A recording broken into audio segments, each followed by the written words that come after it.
Yes, back again nkomyewo kubanga nziramu ebirooto bye mwatadde mu comment section. Nzize Brother Steven and bagiyita Chosen Generation. Tutandikira ku wani ono Mbabazi Christine agamba praise God Brother Steven, nze naloose nga tuli ku mbaga naye nze saalabye eyabadde omugole, nze saamulabye. Akizeemu emirundi ebiri, yadde agalaba omugole teyamulabye era teyamulabye. Kale katusabe tutandikirewo.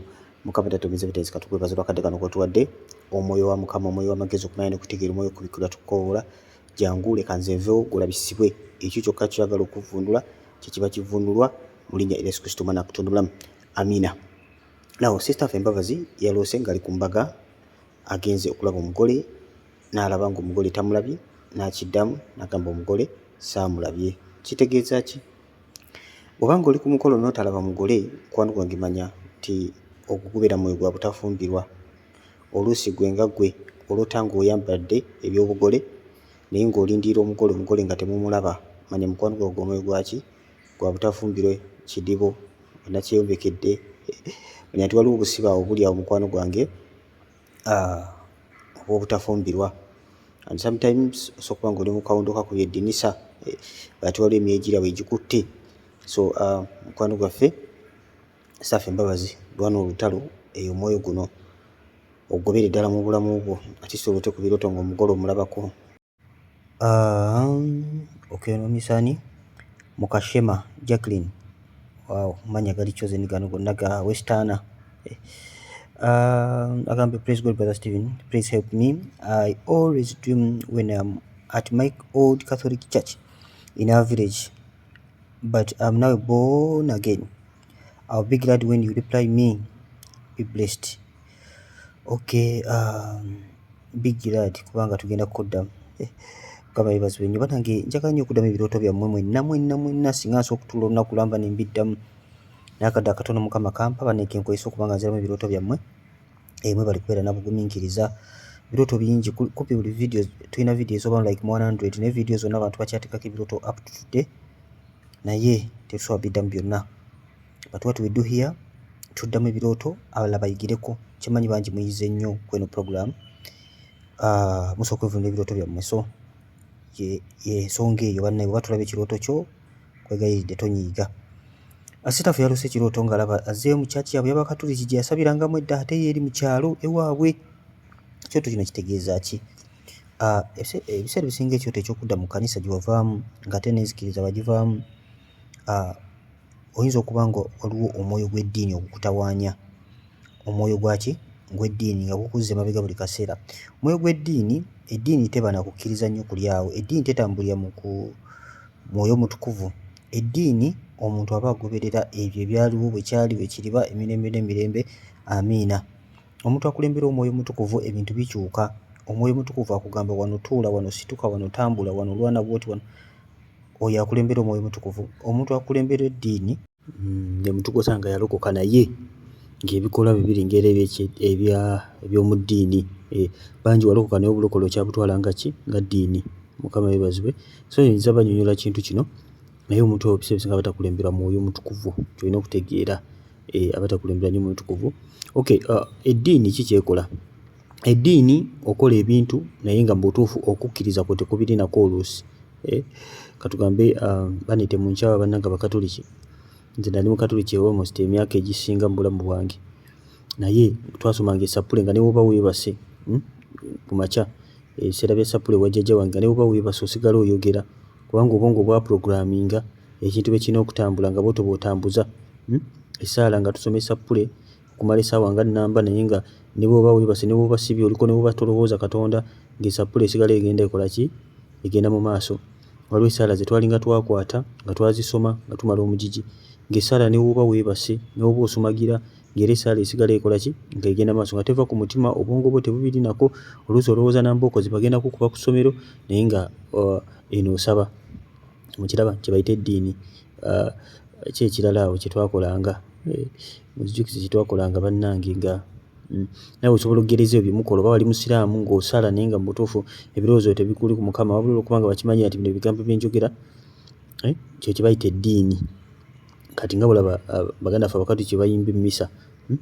Emmisa no n'omwana omuto aba amanyi ogiyimba okuva gyetandika mpaka gyekoma, kubanga kye kimu ekiyimbibwa ku mulundi guno, kye kiyimbibwa ku guddako nti n'oba tobiriiko. Faaza bw'agamba omukama abeere naawe, naawe ng'eno ddamu naawe abeere naawe, muyimusa emikono tugiyiziza eri omukama n'ebirala ebigenderako sikyabijjukira nnyo, kye bayita eddiini. Kati naawe oyinza okuba nga olokoka naye ng'ebintu okyabitambuliza bw'otyo, ng'ebintu ebikolera mu ddiini ng'obikola just lwa just naye nga butuufu okukkiriza kwonna tokutaddeeko. So bulokole buno bubatambulirako okukkiriza. Nabasuubiza okukola vidiyo ekwatagana ku lwaki ssaala zaffe teziddibwamu nga bana ba Katonda. Probably it's confirmed ejja fuluma olunaku lw'enkya. Mukama yeebazibwe. Olunaku lw'enkya aba tewali kikyuse ejja kwefuluma. Jangu oyige kuno ku Chosen olunaku lw'enkya olabe lwaki ssaala z'osaba oluusi ne zitaddibwamu. Mukama yeebazibwe nnyo. Omwoyo gw'eddiini ogwo ekkubire ddala mukwano gwange. Guno gwe gwali mu Bafalisaayo, mujjukira bungi Abafalisaayo bagoberera bulungi, basoma amateeka ga Musa but they don't even understand.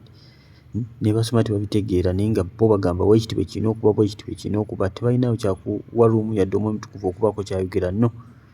So kubanga omwoyo gw'eddiini gwogukolemu nga ebintu obikola bukozi just, ate omulokole alina okusabako bw'ati, omulokole alina okusiiba, ng'osiiba just, osaba just, nga buli mutwe wonna bikola lwa just.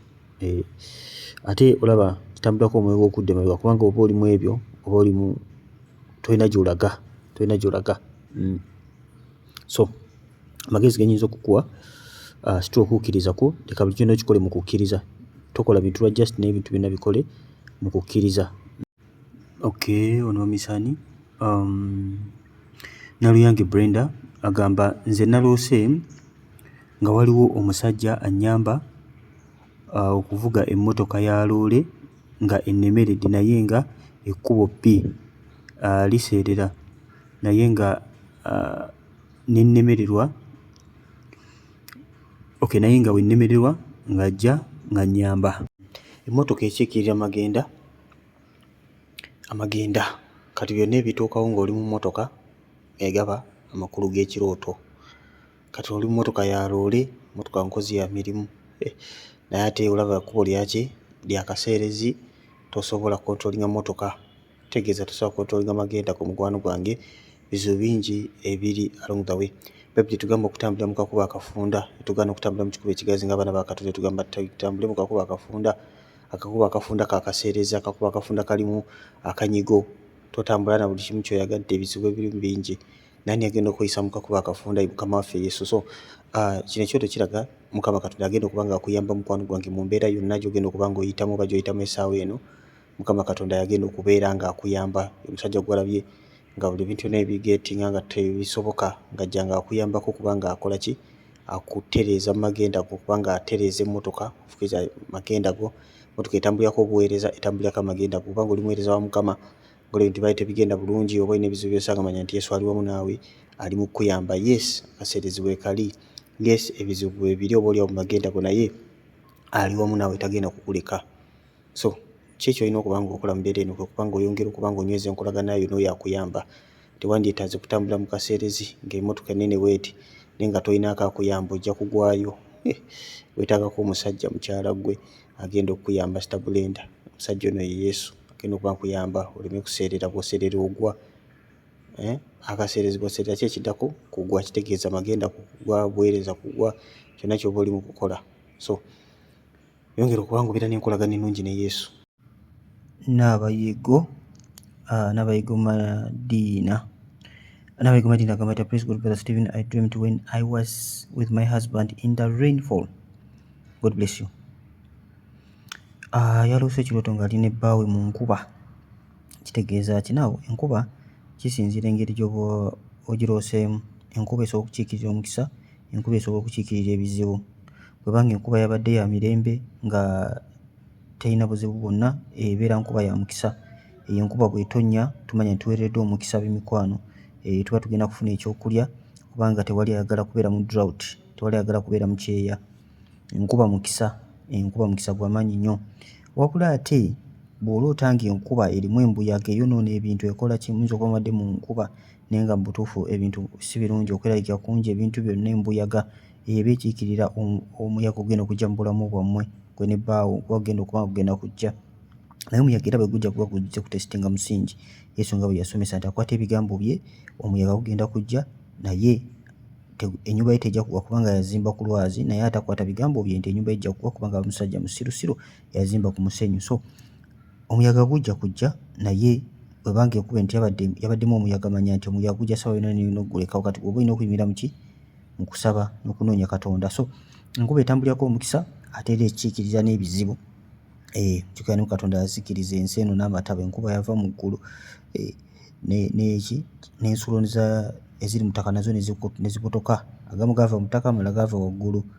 Mukama yeebazibwe nnyo. So kyesinze ng'egyoba kirose mukasubire, just kyabadde just kyankubavu kubeera mukisa. Ono Wamisaani Kugabe Mercy agambye, another dream, I gave birth to another baby resembling my ex, yet I'm no longer staying with him. God bless you. Ono buno yafuna ekirooto nga azadde omwana afaanana ex ate nga bayawukana dda. Mukama yeebazibwe. Ati osobola okuba nga tolina na baana mubuliwo ne kutanga ozadde omwana bw'ati, ezo zibeera ndagaano nga ze zikyaliwo. Ate kyagala bategeeza nti waliwo ebyana eby'omwoyo eyo. Mu nsi ey'omwoyo waliyo ebyana by'ozaala mu nsi ey'omwoyo, ate ng'ozaala ebyana bitategeereka, abamu oyonsa ebyana bitategeereka. Mukwano gwange manya ebyana byammwe ebyo birina kubirwanyisa bulwanyisa. So mukwano gwange lwana kikyana kyokye bwokya. Ekyabukya naye nekya weekutwako endagaano, yongera okubanga weekutwako endagaano ne X, yongera okubanga weekutwako endagaano eza X zaba zikyayogera mu bulamu bwo. Tokkiriza mulabe sitaani kuplantinga kintu kyonna mu bulamu bwo. Ko Busingi again Masa agamba, praise God brother Stephen, I dreamed while washing my clothes, and after I washed other 3 clothes, there was a black cloth but I didn't see the owner, and on the other side there was a sugarcane plantation where I saw a sugarcane in the garden standing, but ebipapajjo by'ekikajjo were very dry and covered the whole of all of it. Salabye ennyingo, but it was tall.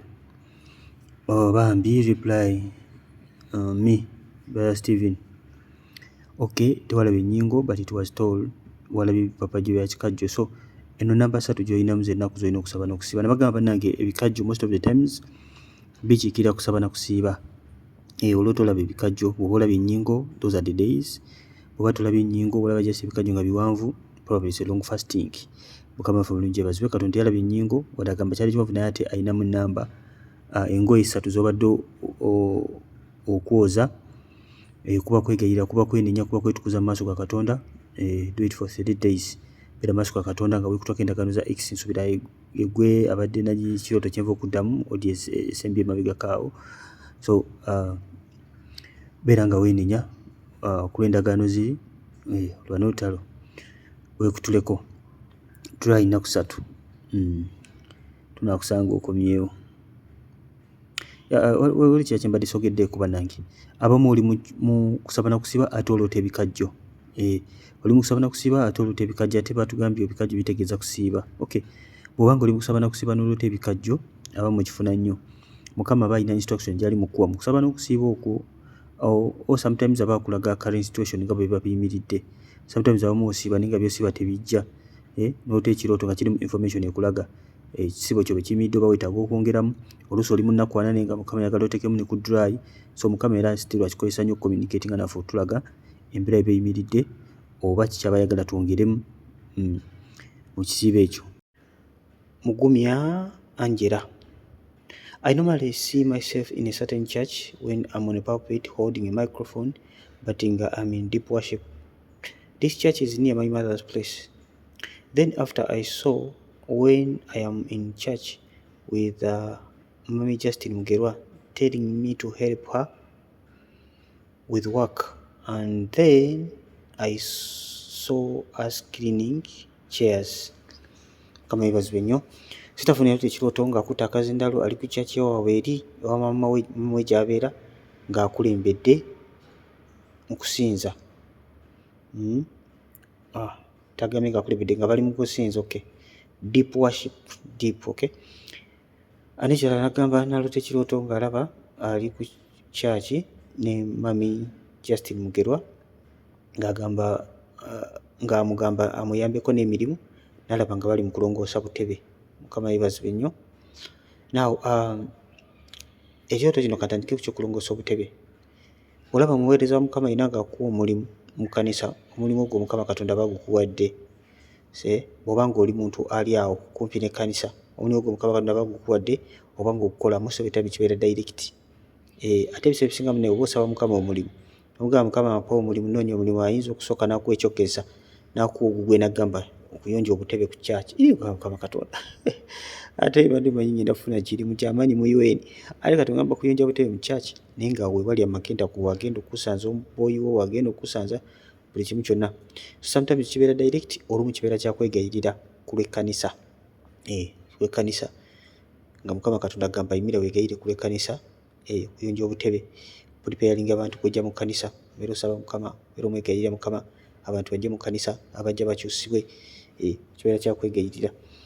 So kyekyo mukwano gwange, oba ng'oli muntu abeera ku kkanisa oba ali kumpi awo, yogera okonfaminga bulungi n'Omwoyo Mutukuvu ku kyoto kino. Nabudde ku kyasoose ekyokulaba nga okutte ka microphone, mukwano gwange ng'oli mu deep worship, Mukama Katonda aba akuyita obeera omuweereza we, okulaba nga oyingira mu kwaya, oyingira abamu gamba nayinze simanyi kuyimba, ebyo Mukama naye tebabimunyumiza. Mukama wakuwa omulimu tebamunyumiza ebyo bya Musa bye yayogera nti simanyi kwogera nze, ebya Jeremiah nti nze nkyali mwana muto, ebyo Mukama tabyagala ddala biwulira.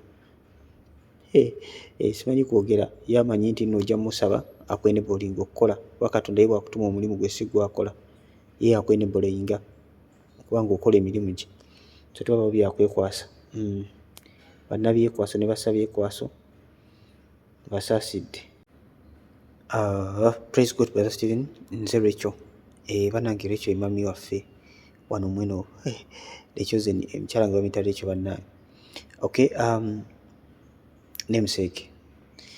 Agamba ta nali mbuuza Yesu we mba nteeka ekimu ky'ekkumi kyange, nali church 2 naye nendoota nga ndi mu kyalo gye nakulira nga musumba wange, musumbawo, okay, alina omusajja omumpi mbu taata we, even in the same clothes. After the pastor called in the dream asking me to lend him money that he had that he have urgent work. Then I said, I don't have, but I have your tithe, cause I've been asking God where to put it. Let me send it, cause it's all a work of God. After the dream I sent it, but in reality he doesn't care about me or praying for me, checking on me. I am confused, brother. You're confused. Mukama yeebazibwe nnyo. Nange anyway, buli muntu yenna bannange abamu nga sinakudda mu kyoto kya sister waffe, kirimu anti Oluganda n'Oluzungu. Sister waffe yalota ekirooto nga yali abuuza Mukama we mba nteeka ekimu eky'ekkumi kyange. Alina ekkanisa 2, probably eyinza okuba nga alina mega church, alina n'ekkanisa eriyo mu kyalo. Mega church zibeeramu abantu abangi nga Mutundu Christian Fellowship ne makanisa amalala sijja kwogerako. Ng'abuuza Mukama we mba nteekanga ekimu ekyange eky'ekkumi. Naloota ekirooto nga musumba we amugamba alina ebizibu amuwoleyo ku kasente koye, nina wano ekimu eky'ekkumi, kitaba kya mirimu gya Katonda, kansindika ekyo ofunze. Bwe yazuukuka n'akwata ekimu eky'ekkumi n'akisindika, naye agamba bw'oliwo omusumba tanfaako, tambuuzaako, tankubirako, tansabirako, kugamba tabitegeera bulungi, agamba mu confused. Mukama yeebazibwe nnyo. Kakati weebale kubuuza Mukama. Kiba kirungi n'obuuza Mukama woolina okuteeka ekimu kye eky'ekkumi, kikulu nnyo. Mukama yeebazibwe. Kubanga ekimu eky'ekkumi tetukiwa musumba, tukiwa Katonda. Ekimu eky'ekkumi kya Mukama. Nawe ngenda babuulira akantu katono nnyo mutegeere. Maybe with time maybe ndisomesa ku kimu eky'ekkumi. Mu ndagaano enkadde eyalinga akwata ebimu eby'ekkumi, ati bitandika eri mu ndagaano enkadde, yabeeranga high priest, yabeeranga kabona omukulu, nga amakanisa gonna oba wonna ne bakuŋŋaanya ebimu eby'ekkumi babitwala ewa high priest, kabona omukulu, nga bula paapa w'Abakatuliki. Oyo yakwatanga ebimu eby'ekkumi. Kati ng'oyo asinzira n'asindika mirimu gya Katonda egy'enjawulo, zino zigende wano zigende wano ng'ayaloketinga. Kyolina okutegeera mu ndagaano empya kabona omukulu gwe tulina ye Yesu. Is the high priest oyo yayingira ewatukuvu w'abatukuvu. Egimu ku mirimu gya kabona omukulu kwali kuyingira ewatukuvu w'abatukuvu n'ayiwa omusaayi ku lw'abaana ba Isirayiri, n'amumasira omusaayi ku lw'ebyana ba Isirayiri n'ebibi ebibye nga ye ng'omuntu. Kati ani yayiwa omusaayi? Ye Yesu, era yagenda ne kkoota ya Katonda mu bakabaka ba Katonda. Bayibuli egamba naye yayiwayo omusaayi. Mukama waffe omulungi yeebazibwe. Kati kabona omukulu gwe tulina ssaawa zino kusinziira ku byandikibwa, high priest gwe tulina ye Yesu, si Papa Saani. Kati kabona omukulu oyo Yesu yasalawo ssente ze we ziraga.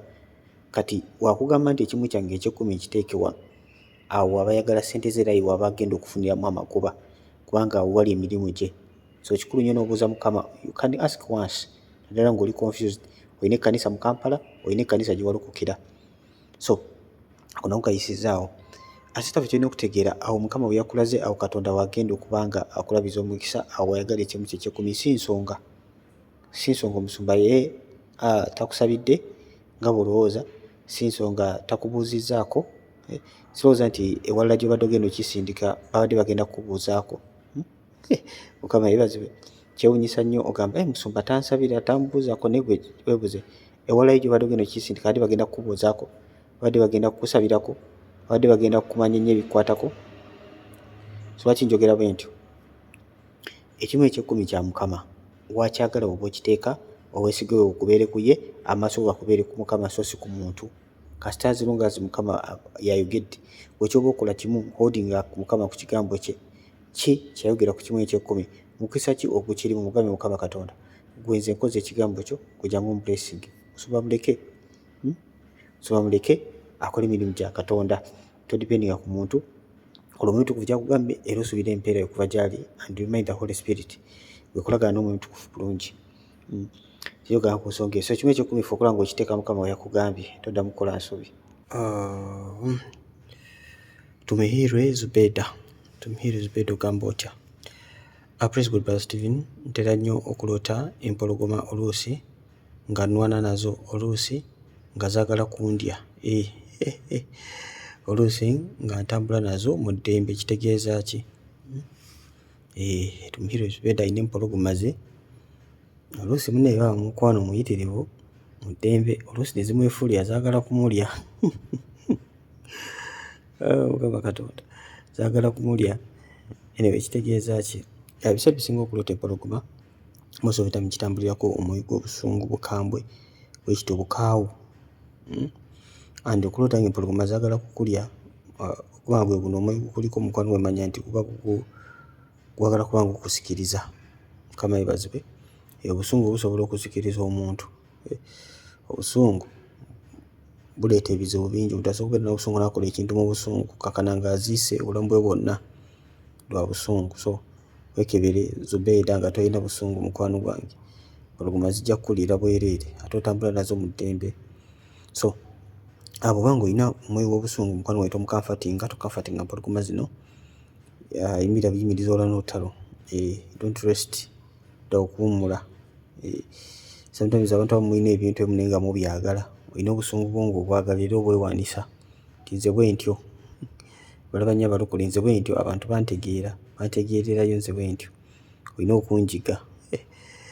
Ffenna tulina okubeera n'embala etya emu ng'abaana ba Katonda. Ffenna tujja jingibwa ku mbala emu. Weetaaga self control n'obifuna. So kitali kya Bakatonda kyonna kinogobebwa mu bulamu bwaffe. Ffenna tulina okuba tuli uniform. Tewali nsonga lwaki omwoyo gw'obusungu buba bukyakufugiramu. Praise God, Brother Stephen. Naloose nga nyanika engoye ku waya. Zonna zabadde njeru. Naye wabaddewo sikaati etatukudde bulungi. Kitegeeza ki? Be blessed. Nabitaani Justine. Sita wange Justine, okuloota nga oyozezza engoye. Nakola video ekwatagana ku ngoye. Ojja genda ogirivisitinge osome okuyoza engoye kitegeeza ki, oba okuloota engoye mu dimension eno ojja kuba ng'oyiga bingi. N'abalala mwenna abatala video mugire mugirabe. Nolwe kuyiga bingi. Kino ekirooto kiriko mulinnyo Mukama akikozesa nnyo ekyengoye. Nawo okuloota engoye ng'ozozesa zitukudde bulungi naye nga waliwo etatukudde nga lwakuddibwa mu ndowooza olwo. Mukama Katonda bakugamba nti kituufu weenenyeza, kituufu weetukuziza ne waliwo areas mu bulamu bwo, waliwo area mu bulamu bwo eri specific nga yo tennaba kutukula. Kati ojja kubuuza omuntu kuva akulage wa exactly walina okuba ng'ofokasinga kati okuba nga weenenye. Walla wonna watukudde ne wamu oba onegirekitinzeewo oba teweenenyeza wakoonako katono kungulu nga walina okweyongera buziba mu kwenenya, awo Mukama kyava akulaga nti eno area tennaba kutukula. Mukama yeebazibwe. Waliwo ebintu bye weenenya oluusi ng'oyogerako bwogezi kikiri kye nabagambye okusooka, omwoyo gw'eddiini. Omwoyo gw'eddiini gwekola oyinza ogenda mu kwenenya naye nga teweenenyeza buziba. Okwenenya kwa mu buziba kuva ku mutima naye ng'oli eno Mukama tusaasire, twayenda twayonoona ng'ogendera ku balala. Oba nawe ng'oli eno okikwata nga kikwate, Mukama tusaasire, twayenda, kubanga okimanyi olina okwenenya ng'ozze mu kusaba. Okwenenya kuva kwa ku mutima. So awaliwo area Mukama gyagala obe nga weenenya specifically, focusingeko weetukuze nawe wateerere bulungi. Onakikola ekyo sikaati ojja kulaba nga nayo etukulidde ddala. Praise God, Brother Stephen. Ndoota nnyo ng'abaana bange bawambiddwa, kidnapped, era nga mbanoonya. Okay, but I'm Brenda and Saudi. Please help me and stay blessed. Olota abana bawambiddwa. Now sometimes ekyo tekisobola okutuukirira. Okay, sometimes ekyo tekisobola okubeera so direct ngola abaana bo bawambiddwa ate nekibaawo mu butuufu ne bawambibwa ebya ddala physically, si bya mwoyo. Sometimes kyo tekisobola okulaga nti bawambibwa mu nsi ey'omwoyo ng'emyoyo gye gibawambye. Emyoyo mingi nnyo egiwamba abaana abato. Omwana omuto asobola okuwambibwa emyoyo ne wegamba bannange ki kino, emize natandika okukola emize egyo tomusuubira namu. So ekyokola kiri kimu, beera ng'osabira abaana bo, beera ng'obateeka mu maaso ga Katonda. Emyoyo gyonna egyagala okubawamba, whether it is physically oba mu nsi ey'omwoyo, just cancel everything. Omwoyo tukuba ajja kwogera okubikkulira, to be specific, yongere ddala okukubira ddala ku target. Toloota kirooto kino ne weewuunya bwewuunya kikitegeeza. Beera ng'obisaza, beera ng'olwa n'olutalo. Tewali kiwandiitaze kulaba nga kituuka ku baana bo. Praise God, Brother Stephen. Zuwena. Ndoota nnyo nga nina amaanyi ag'enjawulo, wensanga emizimu nga ngisongamu gifa, bwensanga ensanafu enzikwatamu zifa. Leero ndabye omukazi mu kirooto nga akuŋŋaanya abantu mu guruupu ya Illuminati. Bw'andabye nakkakkana mbu nina amaanyi mangi nadduka. Mukama yeebazibwe nnyo. Kyandibanga waliwo ekisa ekyenjawulo oba ekirabo ekyenjawulo Mukama kyagala okukuwa okuba ng'operatingiramu. Okay, ekisa ekyenjawulo Mukama gonna kyagala okukuwa okuba nga operatingiramu. Illuminati mizimu, Illuminati sitaani, abantu abayingiramu abanoonya eby'obugagga, maanyi mangi naye Katonda waffe w'amaanyi. Kyerooza nti Mukama Katonda akuwa amaanyi n'obuyinza. Bwebuli ayogera mu Luka 10:19 nti abadde balina obuyinza okulinnya ku misota, yayogera mu njabe ez'obusaka na buli maanyi gamu ne bagamba nti wali kibakola obi n'akatono. Mukama akuwadde amaanyi n'obuyinza eri embeera ekwetoolodde, eri emyoyo emibi, n'okuba nga oyamba abantu abalala. So amaanyi tugafuna atya? Mu kunoonya Mukama. Jjukira mu kunoonya Mukama, beera n'enkolagana ne Yesu, osabe. Yes, olaba omuntu yenna ali mu mbeera embi, tandika n'oyo kubanga ogatta naye emikono, kubanga omusabira, okubanga omuteeka maaso ga Katonda, ojja kutandika okulaba nga abantu boteeka maaso ga Katonda ng'olaba Mukama abasumulula kisa ekyenjawulo ekyo. Mukama yeebazibwe nnyo. Ojja kulaba abantu boteeka maaso ga Katonda katusabeko ffenna ng'olaba abantu ba Mukama ng'abasumula nti Mukama Katonda agenda kukuwa amaanyi n'obuyinza odde abikuwadde dda. Bayibuli nga begamba mu Isaaya 22:22 n'ekisumuluzo kye Dawudi nkiteeka ku bigabega bye, buli kyanaggulira tewali akiggalira, buli kyanaggalira tewali akiggulira. Access. Mukama waffe omulungi yeebazibwe. Amaanyi n'obuyinza bituwebanga abaana ba Katonda. Rita agamba atya? Pastor, nze maze emyaka nga 5 n'omusobyo nga ndoota ndabirira abaana besimanyi. Oluusi mbasanga ku street, oluusi eyo ewaffe ku kyalo, nentandika okubafaako, naye simala wiiki nga sikiroose. Ate kati kibadde kisusse buli lunaku, naye simanyi makulu gaakyo. Mukama yeebazibwe. Oloota olabirira abaana b'otamanyi. Naye nakiddamuko ekirooto kino. Ekirooto kino mukwano gwange Mukama bakweta kuweereza. Kirooto kya buweereza. And kanno kambawulire Mukama asobola natandika okukuwa obubaka nga tonnaba na kulokoka ng'okyali eri mu nsi. Mukama yeebazibwe. Mukama asobola okulaga ebirooto ng'okyali n'eri mu nsi. Okay? Ebirooto bireetebwa ki? Bwe tuddayo mu Bayibuli, ebirooto bireetebwa Omwoyo Mutukuvu, ebirooto bireetebwa bamalayika. Wano Omwoyo Mutukuvu yekka si yakola omulimu. They are ministering spirits. Bayibuli bwegamba waliyo emyoyo egiweereza. Kabula bwe tulina abaweereza mu kkanisa, tulina n'omwoyo wa Mukama ne bamalayika. Omwoyo wa Mukama bwe yajja, bamalayika tebaali tayalinga nti kati bali tayalinze, Omutukuvu kazze kati bo bawummudde. There are very many angels. Michael the archangel, the fighter, the warlord is still fighting. Gabriel is still delivering messages. Mukama waffe omulungi yeebazibwe. Waliwo emirimu mingi nnyo egiweereza gireeta obubaka. Guardian angels bonna bakyakola emirimu gyabwe wabula nga tulina n'omwoyo mutukuvu. Kati buli muntu yenna ku nsi kuno alinako malayika. Buli muntu alinako at least malayika omu, at least akkiriza Yesu atandikira ku malayika nga 2. Mukama yeebazibwe. Ku right ne ku left ne bamalayika abo wawobeera n'omwoyo mutukuvu. So ebirooto ebimu bireetebwa bamalayika nga bulaba Gabudyeri aleeta amawulire, talita yalinga nakati akyali mu ofiisi akola, yaderivalinga meeruzi ze kuva mu bwakabaka bwa Katonda. So oyinza okwebuuza ate kati nali sinnalukuka, nali sinnamanya mwoyo mutukuvu. Yes, angels were still ministering. Mukama waffe omulungi yeebazibwe. So ekyoto kino mikwano kya buweereza. Mukama Katonda ayagala oyingira oweereze. Abaana bano bolaba baana ba Katonda. Sometimes kibeera so direct nga Mukama Katonda alina calling enjawulo gy'agala okukuwa okuba ng'oyamba abantu abo abali ku street. Bakyendooza kyekyoto kya buweereza. So tandika okuba ng'okisabira, Mukama Katonda ajja kwongera okukikubikkulira, ate Omugamba akubire n'ekkubo, ate era omubuuze exactly wa oyina okutandika okuba nga omuweereza. Kyakuweereza Mukama kino. Praise God. Nze ndoota nga agambye atya? Okay, praise God. Naloota nga ndi mu kusabira taata wange, naye bwe nawanika Bayibuli omusota ne gunnuma. Bannange, guno omusota gutatya na muntu awanise Bayibuli gwawa guno? Nawanika Bayibuli era sitira omusota ne gukuluma? Sitaani ajooga bannange. Kakati kituufu kiri nti beera nga weegayirira Mukama ku lwa taata wo, naye gino emyoyo gy'ekika gino omusota gwakuluma, egyo emyoyo gya kika beera ng'ogikuba girwanyisiza ddala.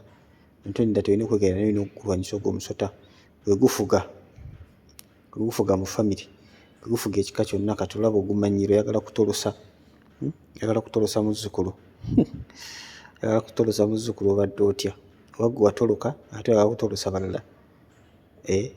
Ebeera backfire okuva ku egyo emyoyo mukwano gwange. So gikubire ddala okubeera omwoyo gwa backfire. Toguganye musota guno kubanga gwe gufuga. Praise God. Brother Stephen, kitegeeza ki okuloota ng'aba ndaga ku ssimu ensi yonna nga nze ndaba nga Uganda ya green, nga ndaba ensozi mountains, naye ngamba Mukama asaasira Uganda yaffe. Mukama yeebazibwe nnyo. Ogambye n'ekirala naloota, nekyandoota nnyo neera mu kyalo we nakulira, naye ndabayo ebintu bingi ebimu bitiisa. Bannange, nkoze ntya Brother Stephen? God bless you. God bless you too. Kale kaddeyo ku kyasoose.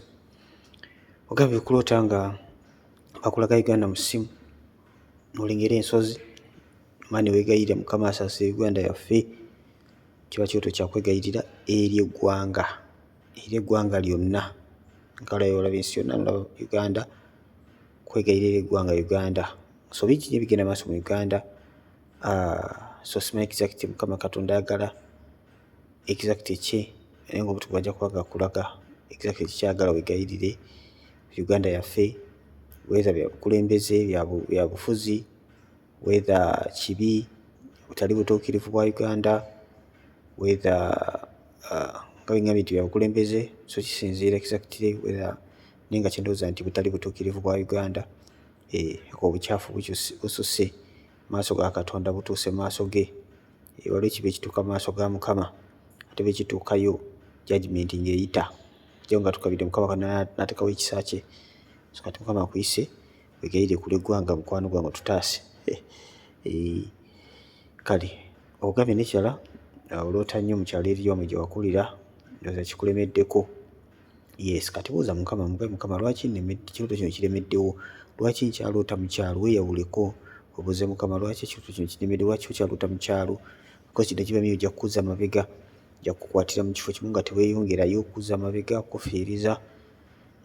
Setbacks sometimes okudda mu kirooto, okudda emabega mu kirooto eri mu kyalo ewammwe gye wakulira kiyinza okulaga okuddirira mu nsi ey'omwoyo, naddala ng'oli munafu mu kusaba, weebaka tosabye n'olwekyo ekirooto kino era obozze emabega o backslidinze mu maanyi, oluusi tokyasoma kigambo kya Katonda, oluusi tokyawulira njiri, so kitambulako backsliding oba okuba nga odda emabega. So buuza Mukama oba ng'obadde okoze byonna n'oba nga bigaanye, buuza Mukama ajja kubikola, ajja kukulaga okola n'olutalo bulungi.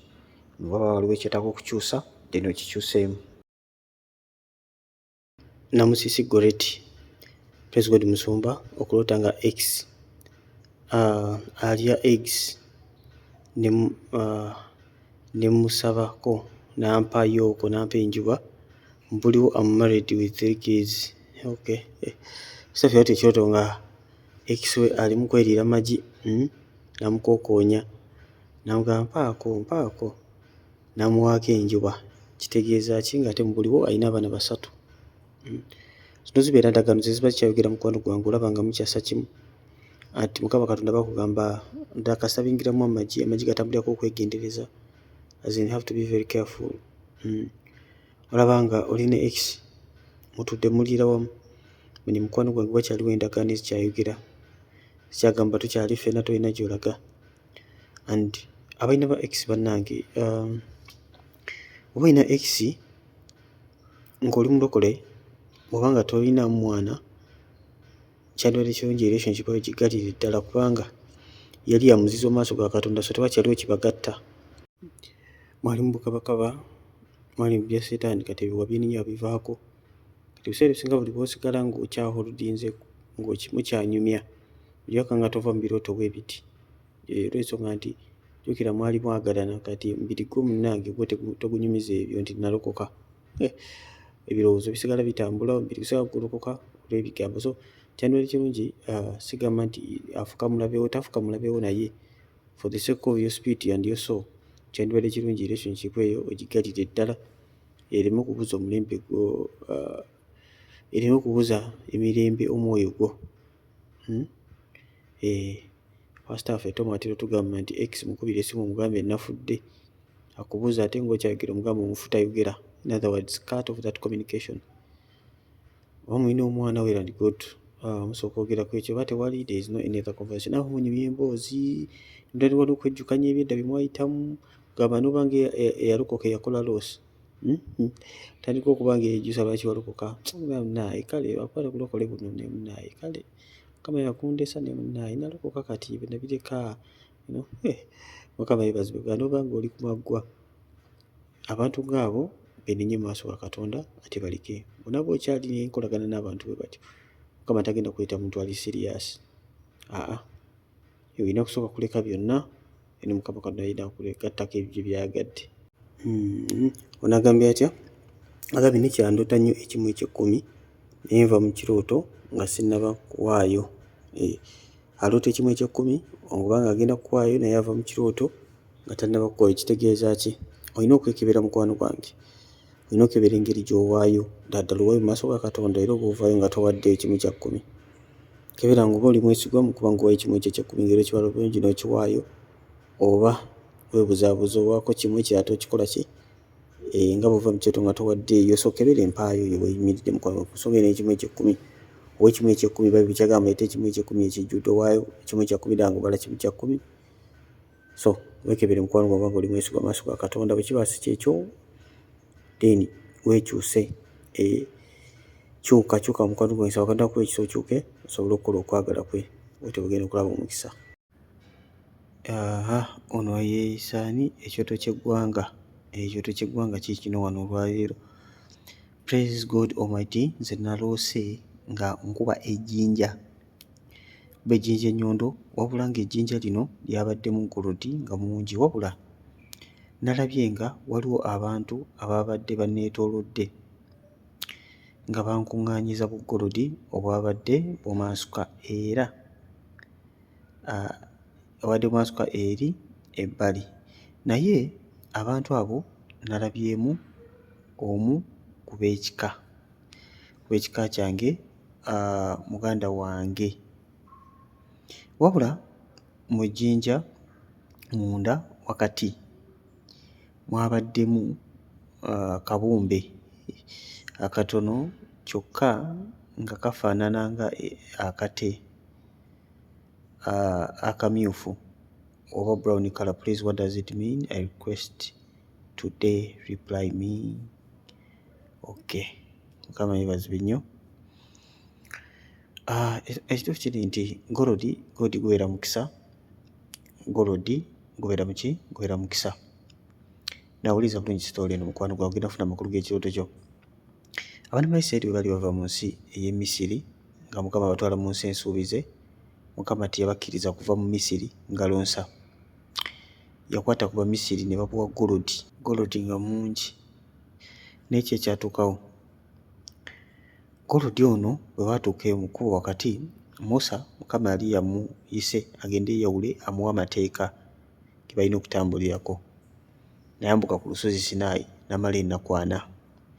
Yagenda okukka wansi for the first time ng'amaze ennaku 4 kiro na misana ali mu dry, Mukama ng'amuwandiikidde amateeka on the stone tablets ku mayinja, n'akka nago n'atuuka wansi. Yagenda okutuuka wansi ng'abaana ba Isirayiri baateeka Aaron pressure abakolera ennyana bagisinze, akayana kano ke walabye kawufu. Baakwata golodi Mukama gwe yabawa okuva eri mu Misiri, omukisa Mukama gwabuwadde ne bakolamu akayana nga ke basinza. Musa bwe yatuuka n'akwata amateeka ga Katonda n'agakuba wansi mu busungu obw'ekitalo ne gaabikamu.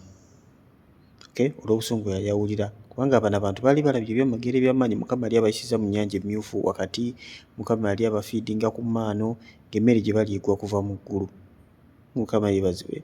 Ennyonta ebaluma nga Musa abafuusiza amazzi okuva mu lwazi nga banywa. Naye ku byonna bye baali balabye okusanga basinza ekibumbe nga bagamba ne Katonda affe yatuggya mu Misiri, kyanyiiza nnyo Musa, amateeka n'agaabya, era bw'atyo kyamuleetera okusasula omutaago omulala okubanga alina okuddayo waggulu mu lusozi Mukama amuwa amateeka amalala. Ate ku luno Mukama amugamba geewandiikire, Mukama n'amubuulira nga bw'awandiika. So bulungi yeebazibwe nnyo. Era nampitidde okukulaga kirooto kyo kino.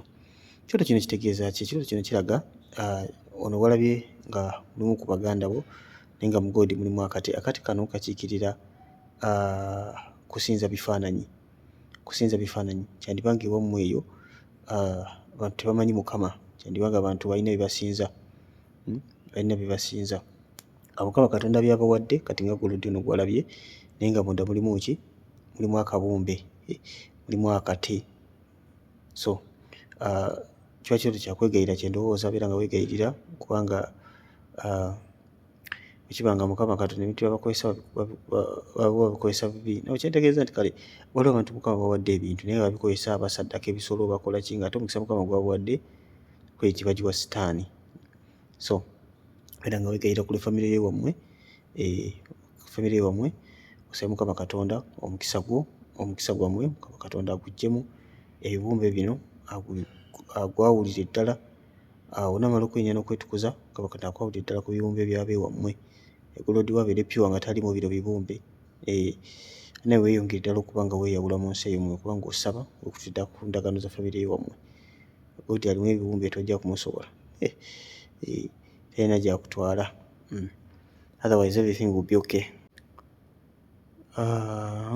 Tewo Kisa kyagamba, hello brother Stephen Nalose, nga ndi mu kulongoosa ekkubo naye nga kuliko omwala nga gulimu ebitosi, naye nga eryo ekkubo mbu mwe mugenda okuyita omusajja gwe ŋŋenda okufumbirwa, era nabadde nkyalongoosa ne wajja emmotoka nga eriko abasajja bangi nga kuliko ne brother wange, era nensanyuka nnyo. Awo nenva ku kirooto. Ki ekyakusanyusizza ennyo? Abasajja abangi ku mmotoka oba brother wo? Mukama yeebazibwe nnyo. Okulongoosa ekkubo lirimu ebitosi bingi, omugenda okuyita omusajja wo kuba kwegayirira. Okulongoosa kwonna kuba kwegayirira, kwenenya kwegayirira mukwano gwange. Ku lwaki? Ku ekyo Mukama ky'aba akulaze mu kirooto. kati mwene ku lwa kino kubanga kino kirooto nga kino olina okwenenya ku lwa ofiisi eyo Mukama Katonda okubanga atereeza ekkubo lyo ery'obufumbo. Omukwano gwange nomugenda okuyita omusajja ekitegeeza mulimu ebirimu, mulimu ebitosi bingi, mulimu kasasiro mungi, olina okuba nga weenenya n'okwegayirira otaba ogenda okuweebwa omukisa. Kirinnya okubeera instructions z'Omwoyo Omutukuvu kubanga bw'ozigoberera mu ezo mwagenda okubuleesingira. Omukisa gwe muli mu kugondera Mukama, si mu bibyo birowoozo byo. So tali mu kubanga weegayirira ku lw'ensonga eyo olongoose ekkubo, byonna byonna ebirimu byonna bijjemu, byonna bye wali okoze, vulugu yenna gwe wali okoze yenna mwenenye mu maaso ga Katonda, ekkubo litereere bulungi. Naye gyonna ejja gino obuzaala n'omusaayi gy'olaba ewammwe eyo, oba teri mbaga oba teri ki, byonna wenenye ate olwa n'otalo olongoose ekkubo. Motoka egenda kujja ng'eriko abasajja ne bulaaza wo, genda kulaba omukono gwa Katonda. Bamuyita Anet Wakirwa Aine Anet Wakirwa Aine Anet agamba atya: Brother Stephen, I request you to tell us the meaning if that dream of Enswa, because some of us are new to the channel, please. Okay. Sister Aine nabadde ngambye bagenda kuba nga bakuteekawo comment. Mu comment ezo mwabaddemu meaning yaki n'ekirooto ky'enswa. Just ekyokuba nga ebirooto ebimu bisindikamu omwaka mba njagala to save time because ebirooto mba mbizeemu nnyo, but bw'ogenda mu comment oba ojjasangamu meaning ekirooto ekyo. Yes. Enswa mukono wange zikiikira mukisa. Enswa zikiikira mukisa okusinziira mu ngeri gy'oba ozirooseemu. Oba oziroose bazibbye omukisa gwe bagubbye bagututte. Zibuuka nnyo ng'ozikuŋŋaanya omanya olina omukisa. Waliwo omusota oguliwo ng'era omanya si birungi mukwano gwange, waliwo ekyataakinza okukisa. So kisinziira engeri yonna gy'oba ozirooseemu kye kimu n'enseenene. And most of the times omukisa ogubeera seasonal, but it would be omukisa gw'amaanyi, like an abundance in that season. Kale mukwano gwe kansibe kitegedde bulungi. Wano bamisaani Niyesiga Medad agamba ati praise God, Brother Stephen. What does it mean dreaming trying to smoke but I find complications and leave? And sometimes I try to light the smoke but the lights are going off. Please help me, brother. I am tired of this dream because I always see my fellow workers doing better. Kama bibazibe nnyo asese no sekawula Mukama Katonda. Birooto biri funny. Ekirooto ky'otuufu nga tosobola nakikola naye nga mu kirooto oli serious. Na mukwano waffe yaloosa ekirooto Mr. Medad nga ali mu kubanga agenda kunywa sigala naye n'abireka, oba yakolola bukolozi agambe complications, n'abireka n'alemesebwa kubanga anywa akasigala ke kakumye. Kati ate ebiseera ebisinga aloota akoleeza sigala naye ng'omuliro tegwaka, akoleeza tegwaka. Ekirooto kino kitegeeza ki? Agambye akikoye kubanga alaba mikwano gye gigenda mu maaso, ye ndowooza talaba tagenda mu maaso, they are doing better. Bw'oloota ng'olaba ogezaako okukola ekintu ekibi kyonna mu kirooto n'otodde nesigala yekka naye ng'olaba nti tebikola, wandiba nga waliwo ekintu Mukama kyali mu kuwonika mu bulamu bwo kyogeza kuba ng'okya ofijitinga nakyo naye ng'okimanyidde ddala nti kibi. Sometimes oba okimanyi ddala kintu kino kibi naye ng'okikola. So waliwo waliwo ekintu exactly gwe weekebera olabe exactly eki Mukama Katonda kyagezaako okukulemesa okukola naye nga okyagala nnyo ng'era si kuba Mukama, wandibadde ekintu ekyo okikola. And most of the times ebirooto bino ebyokusmokinga bitambulirako akamu akafu okubanga si kalongoofu. Sometimes ng'ogera ebigambo ebitajja, sometimes oba ogenda kukifulumya bw'oti n'ojjukira nti oli mulokole. So weekebera mukwano gwange Medad, akamu ako kayimiridde katya? Oba ekintu kyonna ky'olaba kitali kya Katonda naye ng'olwana nnyo okulaba ng'okiwangula, kikyo Mukama kyayogerako. So bw'oba ng'okitegedde then fight. Tofightinga kibala kyokka nti obutakikola nedda, kirwanyise desire yakyefe. Desire yakyefe mukwano gwange kubanga alabye ng'olina ekirookoloko ky'okunywa sigala. Buli ogwaganye bugaanyi kwaka. Mikwano kambeerekereze wano ku Mr. Medad, kambeerekereze wano Mwebanyuma ddala bannange kutuwuliriza. Tomorrow God willing ojja kuba tufuna video okuyiga biki ebiziyiza essaala zaffe ne zitawulirwa maaso ga Katonda, n'osaba n'osiiba naye ng'olaba nga butuufu ebintu tebikyuse. Tomorrow Mukama yeebazibwe omulungi. If possible tuyinza okufuna ne videos 2, ey'ebirooto n'eya kuyigirizibwa. Kale kamagalize ekisinga Mukama mpeere omukisa, mbeere bulungi. Scan Plus TV eno bagiyita Choice Generation.